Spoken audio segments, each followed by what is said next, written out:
નમસ્કાર દર્શક મિત્રો, સિટી ન્યૂઝમાં આપ સૌનું સ્વાગત છે। સમાચારોની શરૂઆત કરતા પહેલા એક નજર આજના મુખ્ય સમાચારો પર।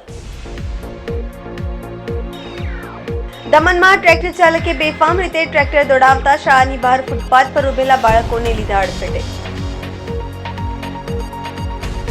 વલસાડ જિલ્લામાં પોલીસ દ્વારા સઘન ચેકિંગ હાથ ધરવામાં આવ્યું।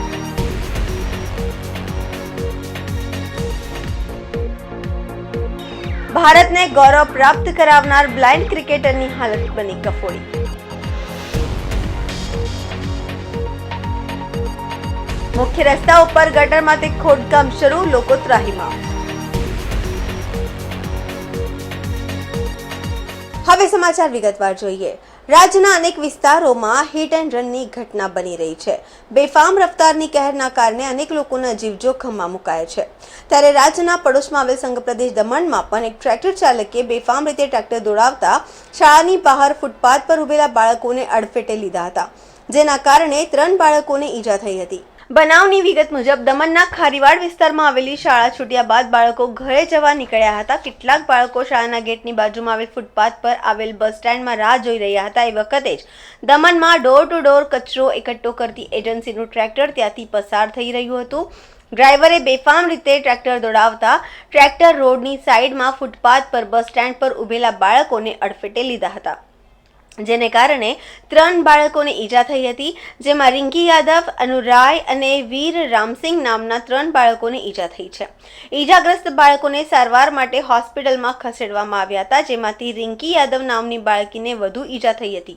અકસ્માત સર્જાયા બાદ ટ્રેક્ટર ચાલક ફરાર થઈ ગયો હતો। બનાવની જાણ થતાં દમણ પોલીસે ટ્રેક્ટર કબજે લઈ આ મામલે ટ્રેક્ટર ચાલક વિરુદ્ધ કાયદેસરની કાર્યવાહી હાથ ધરી છે।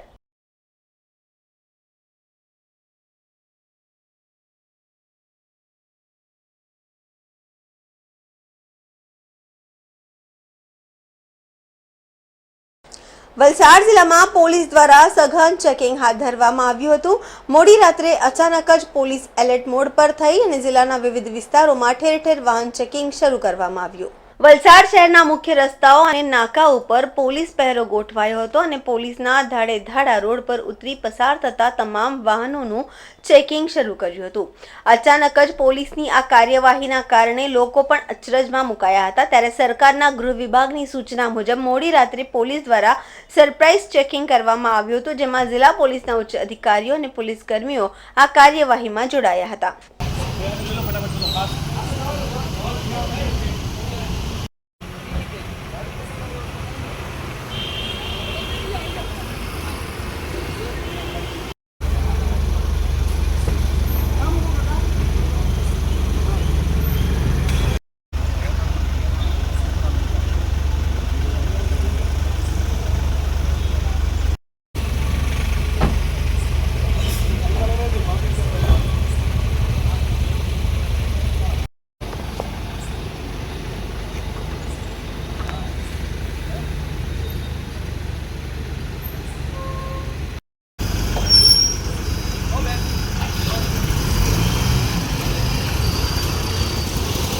સમાચારોમાં સમય છે નાનકડા વિરામનો। વિરામ બાદ આપ જોઈ શકશો।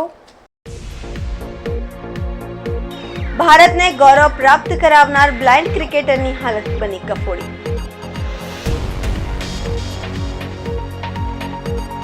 મુખ્ય રસ્તા ઉપર ગટરમાંથી ખોદકામ શરૂ, લોકો ત્રાહીમામ।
વિરામ બાદ આપનું સ્વાગત છે।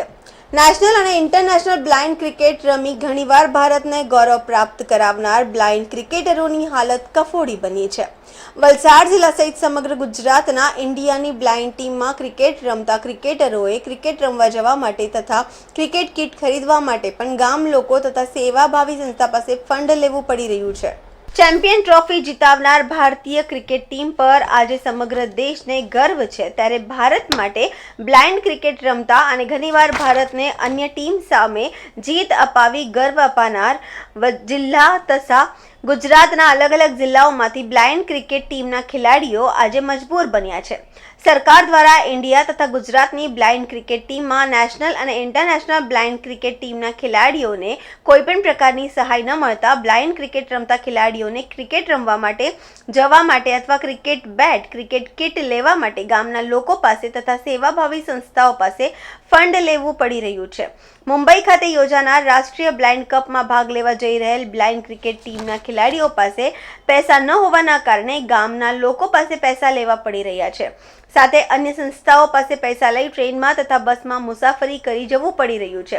છેલ્લા કેટલાક વર્ષોથી હાલ બ્લાઇન્ડ ક્રિકેટરો ક્રિકેટની સાથે રોજગારીની પણ તલાશ કરી રહ્યા છે, પરંતુ બ્લાઇન્ડ હોવાના કારણે તેમને રોજગારી મળી નથી રહી।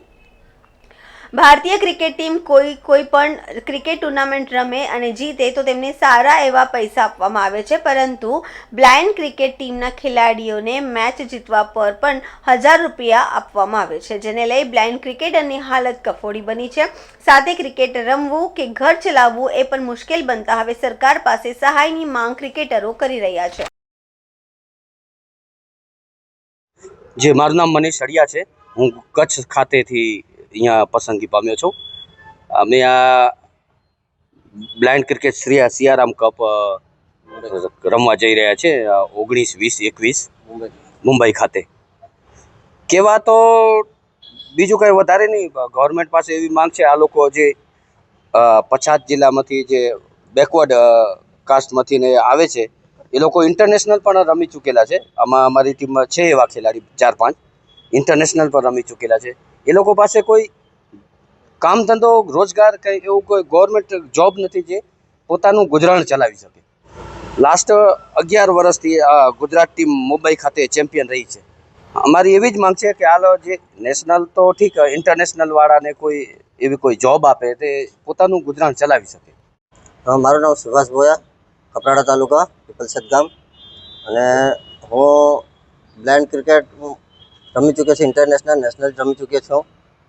હવે અમારે એમાં એક જ તકલીફ છે કે અમારા પાસે કોઈ નોકરી ધંધો કોઈ નથી, તો સરકારને એવી વિનંતી કરીએ કે અમને કોઈ થોડીક પોતાનું ગુજરાન ચલાવવા માટે કોઈ નોકરી ધંધો કોઈ કરી આપે તો સારી વાત એમ। અમે આગળ સરકાર જોડે વાત કરી, ઘણી વખત આમ તો અમે રજૂઆત કરી પણ કોઈ એનો જવાબ નથી આવ્યો।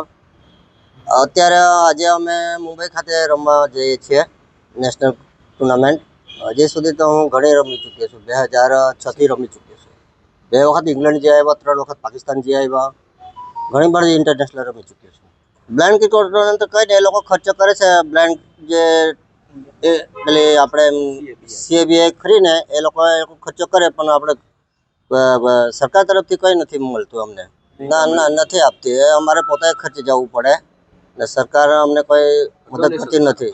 અમારે આપણે બેટ કે અમારે સાધન લેવું હોય તો અમારે પોતાનું લેવું પડે, ગ્લવ્સ ને બધું સાધન જોઈતું હોય। સુરતથી મહારાષ્ટ્રના મહડ ખાતે જવા નીકળેલ 65 વર્ષીય આધેડ અચાનક વાપી ડેપો પર ઉતરી જતા અને ગુમ થતા પરિવારજનો ચિંતામાં મુકાયા। સુરતથી મહારાષ્ટ્રના મહાડ ખાતે જવા નીકળેલ 65 વર્ષીય આધેડ અચાનક વાપી ડેપો પર ઉતરી જતા અને ગુમ થતા પરિવારજનો ચિંતામાં મુકાયા છે। 65 વર્ષીય મારુતિ ચૌહાણ સુરતથી પોતાના ઘરે મહારાષ્ટ્રના મહડ ખાતે બસ દ્વારા જવા નીકળ્યા હતા, પરંતુ અચાનક તે વાપી બસ ડેપોમાં ઉતરી ગયા। એમની સાથે એમના ભાઈ પણ હતા, પરંતુ કોઈને કંઈ કહ્યા વગર બસથી નીચે ઉતરતા તે લાપતા થઈ ગયા હતા।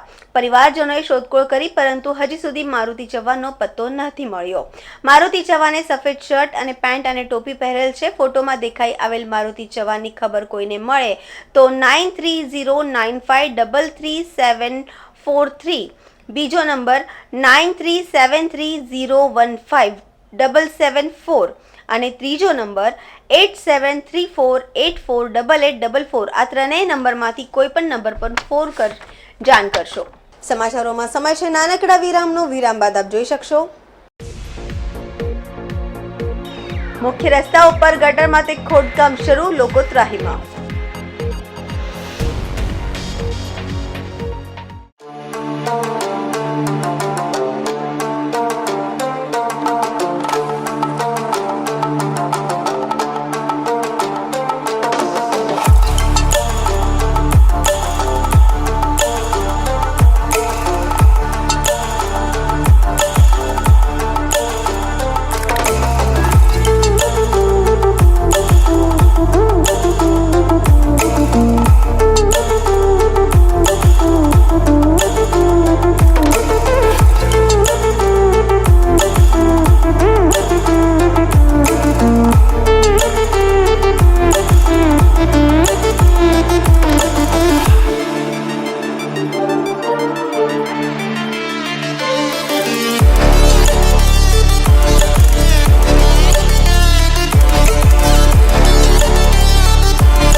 વિરામ બાદ ફરી આપનું સ્વાગત છે। સેલવાસમાં બે મુખ્ય માર્ગનું કામ અધૂરું, ત્યાં ત્રીજા મુખ્ય રસ્તા ઉપર ગટર માટે ખોદકામ શરૂ, લોકો ત્રાહિમામ। સંઘ પ્રદેશ દાદરાનગર હવેલીના સેલવાસ ખાતે વિકાસના નામે રસ્તા ગટરના કામ અધૂરું છોડી દેવામાં આવી રહ્યું છે। બે રસ્તા ઉપર કામ અધૂરી છોડી હવે ત્રીજા રસ્તા ઉપર ગટર માટે ખોદકામ શરૂ કરી દેવામાં આવતા નગરજનોની હાલતમાં મને કોઠીમાંથી બહાર કાઢ જેવી હાલત બની રહી છે। સેલવાસ પાલિકા દ્વારા શહેરનો વિકાસ થાય તે આવકાર્યું છે, પરંતુ નગરના દરેક માર્ગો ઉપર ગટરના કામ માટે ખોદકામ શરૂ કરી દીધા બાદ તે રસ્તાનું કામ અધૂરું છોડી દઈ બીજા રસ્તાઓ પર પણ ખોદકામ શરૂ કરી દેતા બધા રસ્તાઓ પર હાલ અવરજવર કેમ કરવી તે પ્રશ્ન રહે છે। હાલ પોલીસ મથકથી કિલવણી નાકાનો માર્ગ ખોદકામ કરી નાખેલ છે, જેથી વાહન વ્યવહાર એક પ્રકારે બાનમાં લેવાયો છે। હનુમાન મંદિરથી નગરપાલિકા જિલ્લા પંચાયત વિદ્યુત ભવન વાળો માર્ગ ગટરના ખાડા ખોદી અધૂરું કામ છોડી દેવાયું છે। હવે કિલવણી નાકાથી ડોકમરડી તરફ જતો મુખ્ય રસ્તો ગટરના નામે કામે હવે કિલવણી નાકાથી ડોકમરડી તરફ જતો મુખ્ય રસ્તો ગટરના કામે શોધકામ શરૂ કરી દીધું છે, જેના કારણે આ વિસ્તારમાં ત્રણ બાજુથી મુખ્ય રસ્તા ખોદી દેવાયા હોય, જાય તો જાય કહા જાય એવી હાલત થઈ છે। સેલવાસ શહેર અને આજુબાજુના વિસ્તારમાં આડેધડ ખોદકામ ચાલી રહ્યું છે। તે સંદર્ભે કોંગ્રેસ નેતા પ્રભુ ટોકિયાએ જણાવ્યું છે કે પ્રદેશમાં વિકાસ જરૂરી છે, વિકાસના વિરોધ નથી કરતા, પરંતુ વિકાસના નામે લોકોને હેરાન કરવામાં આવી રહ્યા છે તેની સામે વિરોધ છે। ઝંડા ચોક આંબલી વિસ્તારોમાં કામો અધૂરા છોડવામાં આવ્યા છે અને હાલમાં કિલવણી નાકાથી ડોકમરડી રોડ પર ખોદકામ ચાલી રહ્યું છે, જેના કારણે પ્રજા પરેશાન થઈ રહી છે। આ ખોદકામ દરમિયાન જેસીબી મશીનથી પાણીની લાઇન તૂટી રહી છે, જેના કારણે સ્થાનિકોને પાણીની પણ તકલીફ પડી રહી છે। પ્રશાસન દ્વારા આ જે સમસ્યા છે એના તરફ ધ્યાન આપવાની જરૂર છે અને પહેલા એક જ બાજુનું કામ પૂર્ણ કર્યા બાદ બીજી જગ્યા પર કામ ચાલુ કરવામાં આવે તો લોકોને થોડી રાહત મળી શકે એમ છે। બીજું કે પ્રદેશમાં આડેધડ ગેરકાયદેસર રીતે માટી ખનન ચાલી રહ્યું છે, એના કારણે પ્રશાસનને રેવન્યુનું નુકસાન થઈ રહ્યું છે, એના તરફ પણ ધ્યાન અપાવવાની જરૂર છે। સમાચાર પૂરા કરતા પહેલા એક નજર આજના મુખ્ય સમાચારો પર। દમણમાં ટ્રેક્ટર ચાલકે બેફામ રીતે ટ્રેક્ટર દોડાવતા શાળાની બહાર ફૂટપાથ પર ઉભેલા બાળકોને લીધા અડફેટે। વલસાડ જિલ્લામાં પોલીસ દ્વારા સઘન ચેકિંગ હાથ ધરવામાં આવ્યું।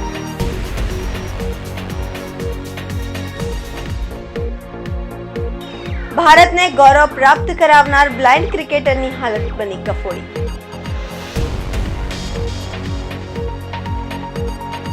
મુખ્ય રસ્તા ઉપર ગટરમાંથી ખોદકામ શરૂ, લોકો ત્રાહીમામ। તો આ હતા અત્યાર સુધીના સમાચાર। જોતા રહો સિટી ન્યૂઝ। નમસ્કાર।